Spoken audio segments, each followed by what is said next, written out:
This video is powered by the pros at Pascal Air Plumbing and Electric. Arkansas owned, Arkansas operated. GoPascal.com. Grant Hall joining us here on Halftime.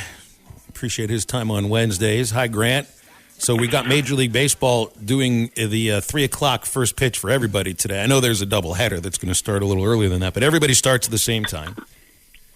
There isn't a lot of intrigue to go into this. I don't remember the year where there were like 4 or 5 postseason spots, including a couple of division races that came down to the very last day. And man, there's no tiebreak. There's no extra game any longer. So you go to a tiebreaker if people are tied. There's no intrigue today whatsoever, especially since Judge broke the record yesterday. Yeah, it all kind of got settled, didn't it? And I noticed Albert got 2 more RBIs last night. You know, he's had 4 consecutive games of multiple RBIs. He keeps doing things. He's up to 270 and playing most of the time. And, of course, they have a big home series against Philadelphia this week, and it'd be fun to be there. Yeah, pretty big series, huh? It's win or go home, right? So that makes it about as big as it gets. Good thing you got it at home, which is a nice piece of the remake of the postseason now. The Phillies won 4 out of 7 from the Cardinals this year. And St. Louis did like nothing against Zach Wheeler in a couple of starts. Of course, he'll only face them once. So what about the Phillies gives you pause to believe that St. Louis can advance into the next round? Well, I'd say Bryce Harper gives you pause. I think he's hitting 286 or something and back playing, of course. And Hoskins has some power. Muto, I saw this stat, how many games he played without being in postseason. So they're excited about it. The Cardinals have been saying that they probably would, or people thought they would use a left-hander in the second game. I'm sure they'd like for Wainwright to be pitching better than he is right now. And they've been, kind of pitching different guys 3-4 innings and seeing what they've got going into it. They had that luxury. But Phil, anything can happen in these short series. So you just got to hope your guys are hot at the right time. We kind of forget, the Phillies made a managerial change. Might have been the first managerial change of the year, firing Joe Girardi after a terrible start. And they still have the interim tag on Rob Thompson. I don't know. I think by now, if you're in the playoffs, they might have removed the interim tag. But I guess they'll wait for November maybe to make that pretty much official. Phillies, I know, going into the season, they were expected to contend and to be the 3rd team out of that East Division to make the playoffs. It's a pretty tough division over there. And, boy, was it entertaining to see the Braves come from, 10 games back to take over and win the East. The Mets look wounded right now, too, don't they? Yeah, and I didn't realize, I'd forgotten that the Mets at one point beat them 4 out of 5, I think in August, right? So it looked like pretty much over, and then, they came in there and got that thing, and they, won 100 games, right? And I think last year they just won 88. So this is a pretty good Atlanta team. Pressure on the Cardinals. Having a nice regular season is one thing, but once you get to the postseason, it's all about winning it. And in a city like St. Louis, that's what they expect, especially when 2 legends are retiring and you don't know what's coming. What's coming down the pike as far as catcher and DH are concerned. So, usually in St. Louis, everybody's all joyful and everything because of Albert and because of coming back to win the division in the last couple of months. But now the pressure's really on because, you don't want to go 2 and out, at home with all the pomp and circumstance that they already did with Albert and with Molina last week. So I don't know. I feel like there's always postseason pressure, especially in a city like St. Louis, but it's magnified. It's got to be magnified by 50 times for this October. Yeah, I think they just have to hope that the energy in October, which by the way is if you've been to postseason baseball in St. Louis and they bring the Clydesdales out and everyone's wearing red, it's almost like a hyped up Arkansas football atmosphere, really, in some ways, and maybe that'll carry them through. I just think relying on the positive energy, it just feels like it could be a special season. But again, it could be done in 2 games. So you got to be at the magic level. I love the Clydesdales, man. They're beautiful animals. They're gorgeous, and they look different than any other horse, right? I used to see I remember. Go ahead. Yeah. Well, yeah, in '82, I got to go to the World Series when they beat Milwaukee, which, of course, at that time was in a different league. But that one thing, for some reason, and back then, of course, Gussie Busch was waving and everything. When they brought those things in, that I'm getting chill bumps thinking about it right now. Just the sight of all that. So, hope the part on the field measures up to the pregame pomp and circumstance. I want to ask what you think of the season that Aaron Judge has had. In the last segment, I thought that when you look at the records and the home run record, I think is more revered than any record in sports. So many of these records are products of the era in which they're played. Just look at the passing touchdowns, 3-point. Really, they're all products of the era that in which they're played in, which makes this season for Judge stand apart. Because at least this year, with the crackdown on the sticky stuff, which I don't know if it really went the way that Major League Baseball thought, because the spin rates are back up. Offense has been down. Home runs been down for a long time. But yet he's had this outlier of a season. And what Bonds and McGuire and Sosa were doing, those were not outliers. They were outliers to the context of the 150-year history of the game. But, he had a bunch of 50 home run seasons then. So we knew it was going on. What Judge is doing here, nobody's doing this right now. And that makes me believe that he very well could be having, potentially, one of the, if not the greatest season in the history of the sport. What do you think? Well, I agree with you, and I was glad to see him get that home run last night after, one home run in 13 games or something. Got a lot of pressure with that, but third pitch of the game, got it done. And I heard a discussion last night, and by the way, Phil, I heard last night that Tom Grieve is, after 55 years in baseball, is hanging it up after this year as an announcer. Rick Hummel, after 51 years, is retiring. The great the commissioner, the sports writer in St. Louis. But I heard a discussion. I can't remember who said it, but would it be Ohtani or Judge as MVP in the American League? And I don't think anybody could quibble with Ohtani again when you consider the historic nature of what he's doing and his numbers pitching and hitting. But I think that Judge, who it looks like he's probably not going to get the Triple Crown unless he goes 3 for 3 or something. But I think I'd vote for Judge. Do you agree, or would you vote for Ohtani? I can't imagine why anybody would vote against Aaron Judge or vote for Ohtani. The Angels stink. He's having a great year, but they stunk last year, and he won it handily. So nobody last year had this sort of an outlier season for a division you're right. champion. Yeah, I think it's going to be Judge, especially with the New York media. People always talk about that too, but I think he'll win it. Yeah, give a New York player a chance to win an MVP, and he will. That's just how it happens. Yeah.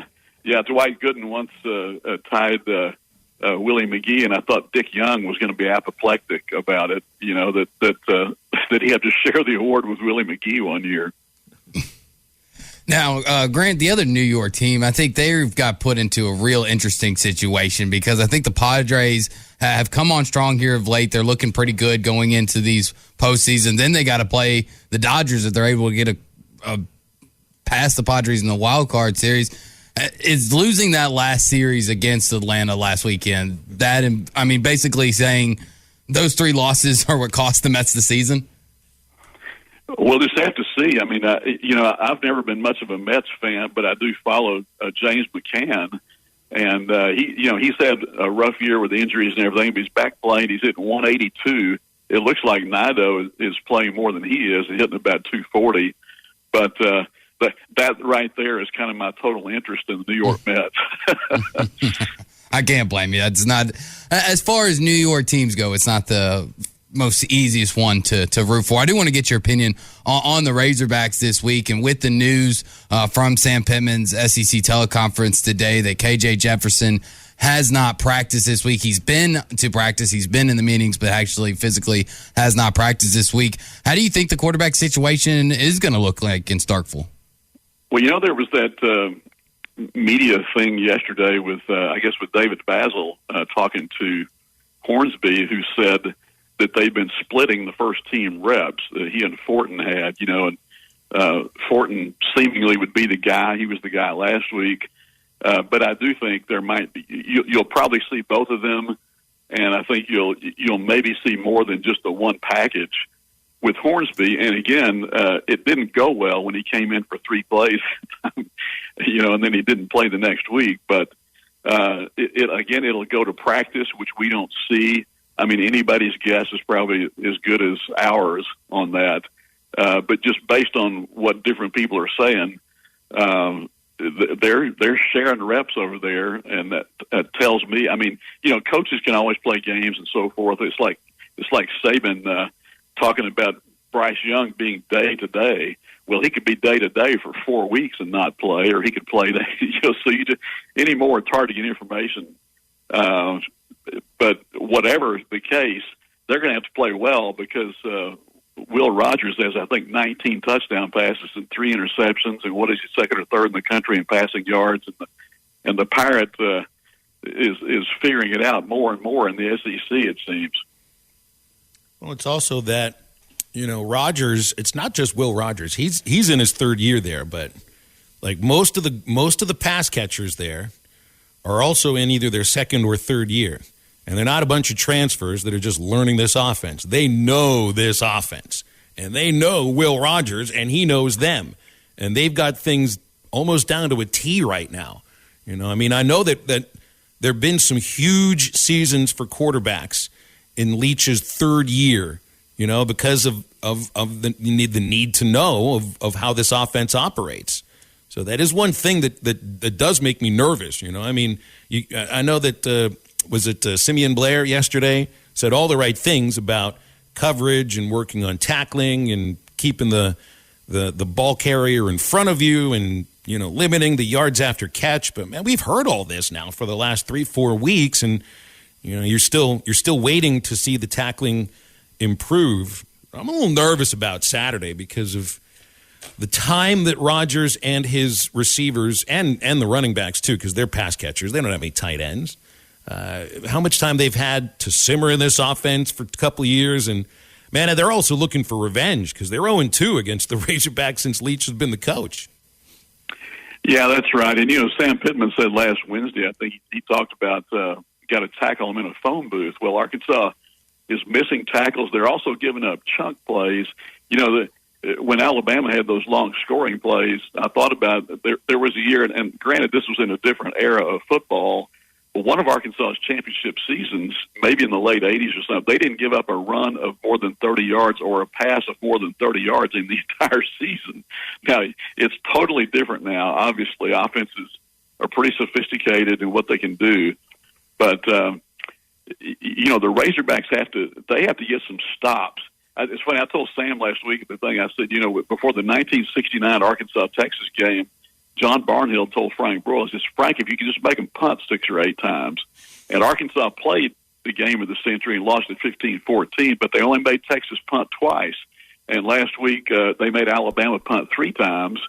But if you can, if you could somehow make Mississippi State punt the ball 5 or 6 times, then you'd have a lot better chance. And what are they, still a 5.5-point favorite or something, I guess? Mm-hmm.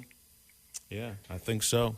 Hey, I wanted to ask you about this, too, because have you heard of the Savannah Bananas baseball team? You heard of Banana Ball before? Do you know what this is? Do you see they're going on a world tour? I guess it's more of a national tour. 70 games next year. 30 of them will be played in Savannah, their hometown, at Grayson Stadium, which is a beautiful old ballpark if anybody ever makes it out that way. But they're going to be traveling, nearby, Kansas City, Tulsa. Have you... Do you know what Banana Ball is and some of the goofy rules that go into it? Yeah, are these the ones that run 60 Minutes or something? They have young owners, a man and his wife or something. I remember seeing something about that. Yeah, it's a guy that wears an all-yellow suit and top hat. So right. Makes sense. And they've got, it's an interesting-looking game. It can go no longer than 2 hours. Foul balls caught by a fan are an out. There are no walks. There's a whole bunch of other rules that just make this a weird game. You're a baseball guy. I don't use the term baseball purist because I don't think there is such a thing, but you're a baseball guy. This is weird baseball, but it could be entertaining. Would you go and watch a Bananas game? Oh, if 4 or 5 other things weren't going on, like, for example, the third round of the Blessings golf tournament today, which has been great fun to watch. And by the way, Phil, just quickly, it's been out there a little bit in social media, but Greg Norman visited here with John Tyson, a while back, and people are buzzing about the potential of perhaps an LIV event in Northwest Arkansas, and the Blessings certainly, every blade of grass looks perfect out there right now. It's a great facility. We can all lay aside our feelings, I guess, for a second about the whole controversy, but John has wanted to get men's professional golf here for a while, and I'm not so sure that that the PGA Tour might be interested in something sometime, but that's just a little thing that's going on out there. Can you put we've talked a little bit about this. Can you put any animus aside? I think you're a PGA guy first and foremost, Grant. But right. Could you put any animus aside? Because there's some of the biggest names in golf are part of LIV. Would you go and watch with a straight face? Well, it's interesting. I have great respect for Roy McIlroy, and then last week he's talking about the two sides need to get to sit down and talk, and it's as if someone got to him maybe in Europe last week. He's kind of changed on that a little bit, and you got Cantlay saying if 20 of the top 24 go to that tour, then he'd have to think about it. No, I don't like the LIV Tour, but and I thought it was interesting that Jay Monahan, the PGA Tour commissioner, came right back and said, no, we're not interested in compromise. And so they're still a long way apart. But, I would love to see men's professional golf in Northwest Arkansas if it could be. I would prefer the PGA Tour, obviously, if they could do that. But it's just something that's kind of going on a little bit. All right. Well, so there's this. It's not a thought. It's probably just the truth that the players that chose to go with LIV went because of the money, massive amounts of money just to play, not even a matter of winning. And sometimes I think in sports, we all want them to do it for the love of the game and the pureness of the game and those sort of things and loyalty to the league that signed you or that you joined initially. Does any of the golfers and Greg Norman, in and of itself, being the guy who runs the whole organization now, does this diminish any of their not accomplishments but their legacies, or diminish any of these golfers in your eyes? I think it diminishes greatly, like a Phil Mickelson right now, and some of the others who Patrick. You could go on, but these things sometimes have a way. Remember the great war between you don't remember, but the AFL and the NFL and the animosity. It wasn't too long before they merged and got together, and maybe McIlroy is right. Maybe some accommodation will be reached, but I hate it. I don't like the idea of LIV golf at all. But you kind of wonder, the PGA Tour can't get, like last week at Sanderson Farms in Jackson, Mississippi, how many top players were there that anybody cared about or knew about? And it's been a problem for the PGA Tour, and it's going to get more that way, I think. Yeah, probably so. And this whole fight's not going anywhere anytime soon. Grant. Football is back, and BetOnline remains your number one source for all your football betting needs this season. You'll find the latest odds, matchup info, player news, and game trends. And as your continued source for all sports wagering info, BetOnline features live betting, free contests, live scores, and giveaways all season long. Always the fastest and easiest way to bet on all your favorite sports and events like MLB, MMA, tennis, boxing, and even golf. Head to betonline.ag to join and receive your 100% welcome bonus with your first deposit. Make sure to use the promo code BELIEVE to receive your rewards. That's BLEAV. Bet online, where the game starts.